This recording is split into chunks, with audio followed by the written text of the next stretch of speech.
Hello students, how are you all. I hope कि आप सभी बहुत अच्छे होंगे और आप सभी ने जो पिछला चैप्टर है वो अच्छे से कंप्लीट कर लिया होगा। So now let's move into the chapter number 11 and the chapter name is the choice. So this is a poem and it is about the choice. So before starting this poem, as you can see, यहाँ पर आपको warm activity दी गई है. यहाँ पर आपसे कुछ questions पूछे गए हैं. Have you seen a UFO? क्या आप में से किसी ने UFO देखा है? फर्स्ट ऑफ ऑल ये बताओ मुझे, यूएफओ का फुल फॉर्म क्या होता है? यूएफओ का फुल फॉर्म होता है अनआइडेंटिफाइड फ्लाइंग ऑब्जेक्ट, मतलब कि जिसको आइडेंटिफाई ही ना किया जाए, ठीक है, वैसा वाला वो फ्लाइंग ऑब्जेक्ट, ठीक है। ये ना तो एरोप्लेन होता है, ना ही कोई हेलीकॉप्टर होता है, ना ही कोई पैराशूट होता है, ये एक यूएफओ होता है, अनआइडेंटिफाइड फ्लाइंग ऑब्जेक्ट होता है, ठीक है, जो कि बाहर स्पेस से आया होता है, ओके, या फिर दूसरे ग्रह से आया होता है, ठीक है। Who are aliens? एलियंस कौन है? एलियंस वो क्रिएचर है जो कि दूसरे ग्रह से या फिर स्पेस से आए होते हैं, वो टेरेस्ट्रियल फॉर्म में होते हैं, ठीक है, और हमसे बहुत ही ज़्यादा अलग होते हैं और यूनिक होते हैं। स्टूडेंट, क्या आपको पता है कि पहले के टाइम में, मतलब इंग्लिश लैंग्वेज में, एलियंस का मतलब वो एलियन जो दूसरे स्पेस से आए हैं, दूसरे ग्रह से आए, वो ही नहीं होता। एलियन का मतलब ये भी होता है जैसे कि कोई फॉरेन कंट्री से आया है इंडिया, ठीक है, तो वो हमारे लिए क्या होगा? एलियन होगा। या हम अगर जाएंगे अमेरिका में तो हम उनके लिए क्या होंगे? एलियन होंगे। इवन गांव से जब कोई पर्सन शहर आता है तो वो क्या हो जाएगा? शहर के लिए एलियन हो जाएगा। और शहर का कोई पर्सन गांव जाता है तो वो हो जाएगा वहां पर एलियन, ठीक है। तो एलियन का मतलब ये भी होता है, okay. Are they better than us? क्या जो एलियन है वो हमसे अच्छे हैं? जो एलियन जो स्पेस से आए हैं वो हमसे काफ़ी ज़्यादा अच्छे होते हैं, काफ़ी ज़्यादा इंटेलिजेंट होते हैं और बहुत ही ज़्यादा ताकतवर भी होते हैं, ठीक है। सो नाउ स्टूडेंट, मुझे पता है कि आप सब बहुत ज़्यादा क्यूरियस होंगे, ठीक है, तो चलिए जानते हैं इस पोम में क्या क्या बात हुई है। So let's recite this pome. आप यहाँ पर देख सकते हो, आपको यूएफओ भी दे रखा है इधर, ठीक है, कलरफुल यूएफओ दे रखा है आपको, अनआइडेंटिफाइड फ्लाइंग ऑब्जेक्ट आपको दिया है, ठीक है। So now let's recite this pome. They were landing, and the great thrust pressed like magnetism on their bodies. The great ship hovered, then slowly dropped on meadow grass. अब उसके बाद बोला है कि वो लैंड कर रहे थे। कौन लैंड कर रहे थे? एलियंस लैंड कर रहे थे। एंड द ग्रेट थ्रस्ट, और उनकी व्हीकल से ऐसे थ्रस्ट आवाज सा आ रहा था, ठीक है, प्रेस लाइक मैग्नेटिज्म, ऐसा लग रहा था कि प्रेस हो रहा है जैसे कि मैग्नेट होता है, ठीक है, on their bodies. And the great ship hover, पहले तो थोड़ी देर वो रुका रहा हवा में, हॉवर में तो वो रुका रहा, ठहरा रहा हवा में, ठीक है, उसके बाद धीरे धीरे करके वो ड्रॉप होने लग गया ऑन द मेडो ग्रास, ठीक है, मेडो ग्रास में ड्रॉप होने लग गया।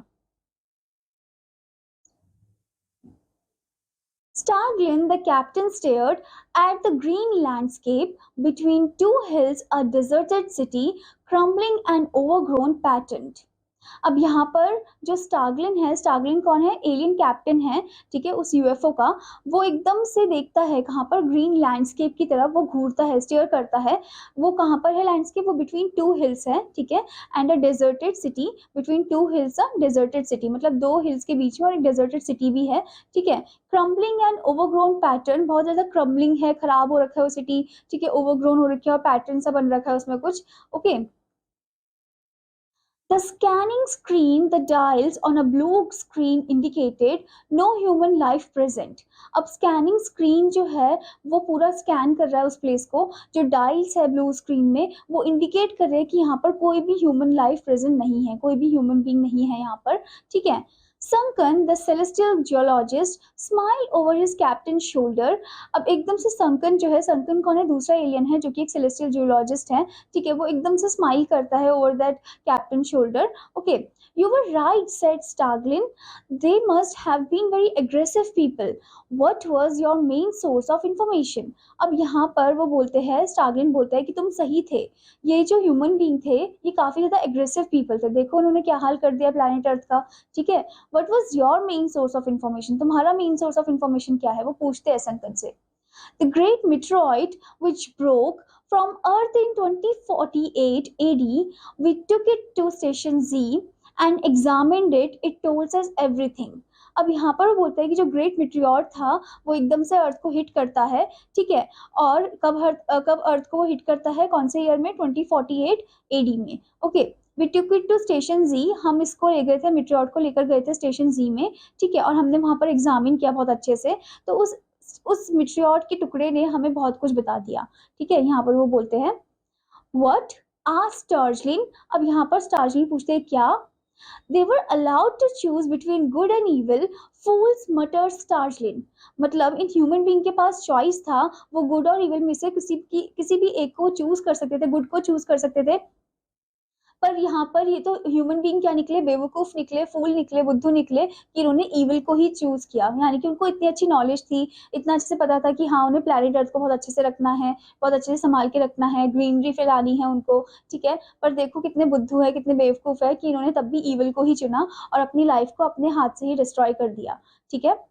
So this beautiful poem is written by Robert Morgan, okay, and the story says, और इस पोम से स्टूडेंट आपको क्या सीखने को मिला है? इस पोम से हमें ये सीखने को मिला है कि कैसे जो एलियन है वो हमारे मदर अर्थ के बारे में सोच रहे हैं और कैसे वो ह्यूमन के लिए बहुत ज़्यादा सैड फील कर रहे हैं और बोल रहे हैं कि ह्यूमन बीइंग कितने बुद्धू है कि अपने मदर अर्थ का वो अच्छे से ध्यान नहीं रख पाए। तो हमें क्या करना चाहिए? हमें अपने मदर अर्थ का ध्यान रखना चाहिए ताकि अगर कोई एलियन आए भी तो ऐसे हमें कभी ना बोले और उल्टा हमारी तारीफ करे कि हमने मदर अर्थ को बहुत अच्छे से रखा है, संभाल के रखा है और ग्रीनरी चारों तरफ फैलाई है, ठीक है। हर जगह मतलब पानी भी है, ग्रीनरी भी है और लाइफ एग्जिस्ट करती है, ये हमें दिखाना है, ठीक है। Now student, here comes the word area, the word meaning. First one is thrust, force produced by an engine. Next is magnetism, attract things. Next is hovered, stayed in the air in one place. Next is crumbling, breaking. Next is pattern, decorated with a pattern. Next is meteoroid, a piece of metal that hits the earth's surface, okay. So I hope student that you enjoyed this pome. और आपका homework है कि आपको इस pome को अच्छे से recite करना है और इसकी एक्सरसाइजेस भी अच्छे से कंप्लीट करनी है। Now I will meet you in another class. Student take care, bye bye.